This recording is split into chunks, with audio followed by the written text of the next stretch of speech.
In the 1960s, 70s, and 80s, Alaska had a poet named Larry Beck. Larry Beck recited poetry after the style of Robert Service, and he even created poetry in that style, apparently with the blessing of Mrs. Service.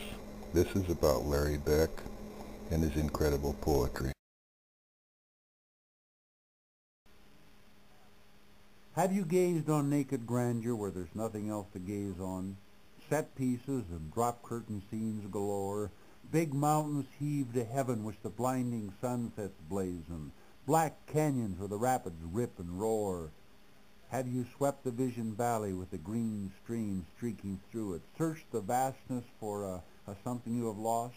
Have you strung your soul to silence? Then for God's sake go and do it. Hear the challenge, learn the lesson, pay the cost. Have you wandered in the wilderness, the sagebrush desolation, the bunchgrass levels where the cattle graze? Have you whistled bits of ragtime at the end of all creation and learned to know the desert's little ways? Have you camped upon the foothills? Have you galloped o'er the ranges? Have you roamed the arid sunlands through and through? Have you chummed up with the mesa? Do you know its moods and changes? Then listen to the wild, it's calling you.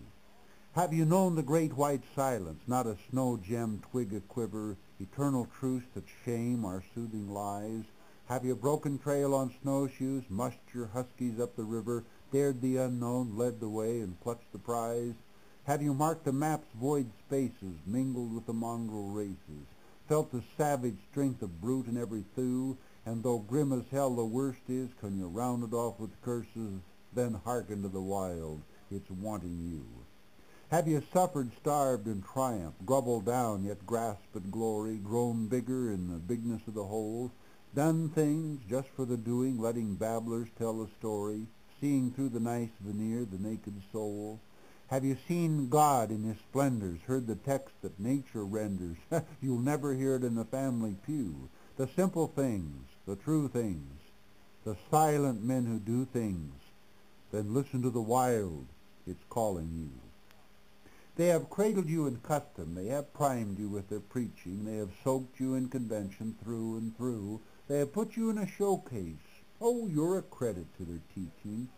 But can't you hear the wild? It's calling you. Let us probe the silent places. Let us seek what luck betide us. Let us journey to a lonely land, I know.